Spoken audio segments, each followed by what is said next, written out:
You've given us the background for vitamin D, but where does vitamin D fit with immunity and autoimmune disease? Yes, well, there are obviously two principal arms of the immune system. You have the innate immune system, which is a sort of rapid, non-specific response to an infection or some sort of damage to the tissue. And that would involve cells like macrophages and dendritic cells. And vitamin D can act on them. It very potently promotes antibacterial and antiviral responses in those cells. That's non-specific. The other arm of the immune system is the adaptive immune system, which is the more sustained and specific response that we see from T cells and B cells producing antibodies, for example. And here vitamin D appears to act by acting on T cells to suppress the normal inflammatory responses that you would get to an infection. Of course, we need inflammation to create some sort of response to an infection, but if you have too much of a response from your adaptive immune system, you can then create this inflammatory environment that can damage tissues, and that can lead to conditions such as autoimmune disease, where you have an inappropriate inflammatory response to something that the initial infection may have actually abated and disappeared, but you're still getting this sustained inflammatory response, which can damage tissues. And that's where vitamin D has its sort of second function, which is to dampen down inappropriate inflammatory responses. And it does this by suppressing the T cells that are known to be associated with this. These are Th1, T helper type 1, and T helper 17 T cells. It dampens them down, but it also importantly increases expression of cells which are known as regulatory T cells, or Tregs. And they act to sort of adapt the immune system and calm it down quite a bit. So it's promoting the good guys in inflammation and dampening down the bad guys.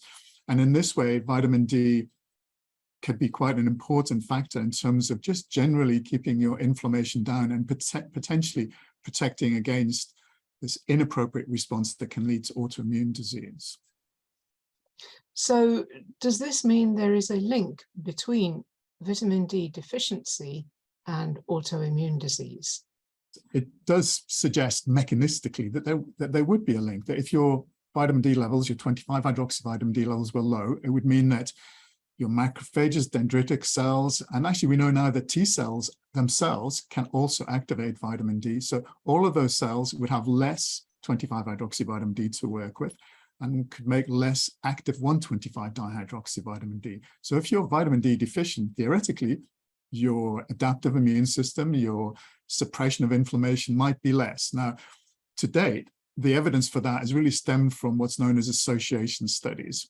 And that means that people have looked at the levels of vitamin D in people who have healthy individuals and compared them to individuals who've got various autoimmune diseases, type 1 diabetes, Crohn's disease, multiple sclerosis, and so on. And said, yeah, what's interesting is that those individuals tend to have lower levels of 25-hydroxyvitamin D. So that's some link between vitamin D deficiency and those diseases. Now, of course, if you've been critical of that, you'd say it's an association and only an association. It's not necessarily evidence of causality. And that, of course, has been one of the major hurdles for the vitamin D field, is to try and show that there is some causal effect of vitamin D in vitamin D deficiency and potentially predisposing individuals towards autoimmune diseases. But to date, that evidence, of course, is difficult to get, because essentially what you have to have is a randomized control trial in which people are receiving higher levels of vitamin D to correct that vitamin D deficiency, and then look to see whether they go on to develop autoimmune disease, which is not easy to do, given that it can take many years to develop something like multiple sclerosis or type 1 diabetes. So the next logical question is, what is a normal vitamin D level?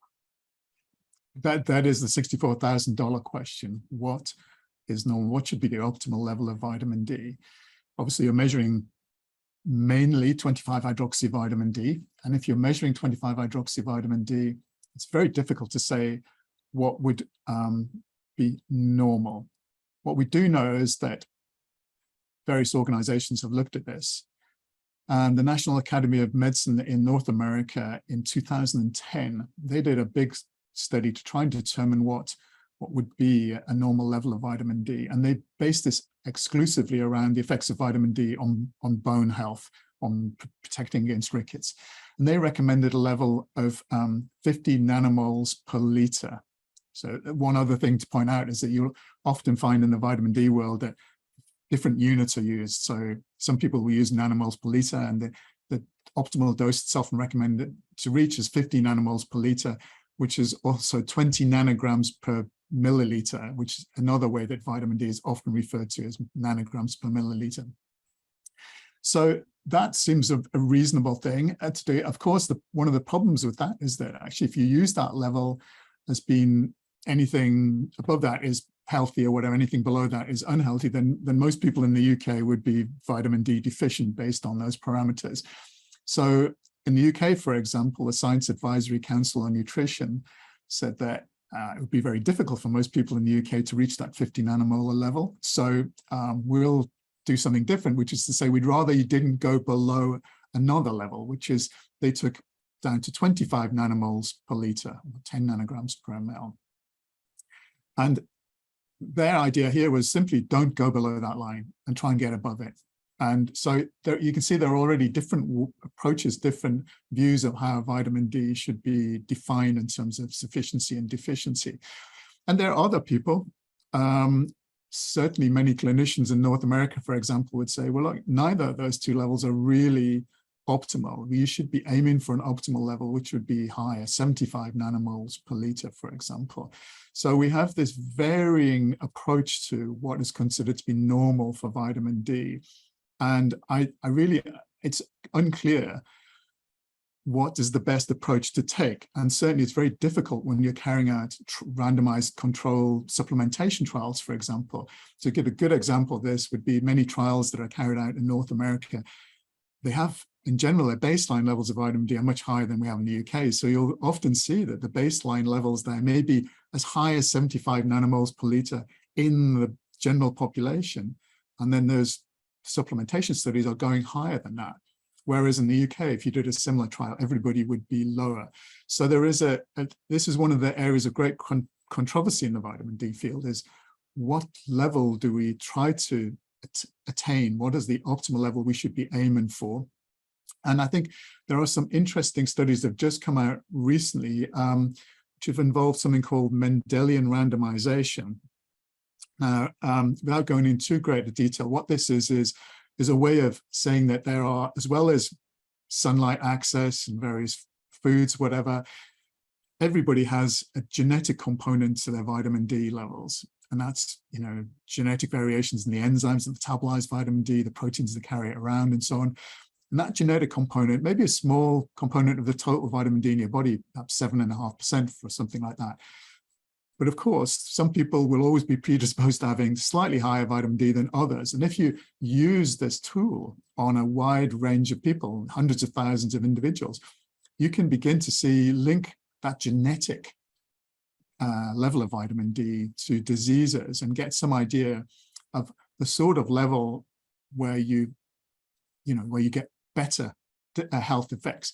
And what we see in there from those Mendelian randomization studies is that it seems very likely that 50 nanomolar 25-hydroxyvitamin D is a threshold level for vitamin D. Really, I think we should be trying to get everybody above 50 nanomoles per litre. Whether you need to go higher, I think that's a matter for discussion, but certainly people less than 50 nanomoles per litre, they do appear to be more strongly linked with disease risk than people who are over 50 nanomoles per litre. What's interesting is a couple of studies have come out in the last few months, which they use a slightly different approach. They use what's called non-linear approach. And it's made a very good point, which I think that people tend to forget about when they're thinking about vitamin D, which is that having some vitamin D, being supplemented with vitamin D means much more to somebody who's deficient than it does to somebody who's already sufficient. If you're already at 75 nanomoles per litre, going up to 100, which is what some of the US trials have done, doesn't give you a great advantage. But if you're down at 10 nanomoles per litre and you go up to 35, that's a big improvement. And it's that idea that really that this is not a linear effect of vitamin D, but it's something which has a greater benefit to people who are vitamin D deficient. And I think that's something we really need to get over, is the idea that the major beneficiaries of any vitamin D will be people who are deficient. and there are plenty of them in the UK.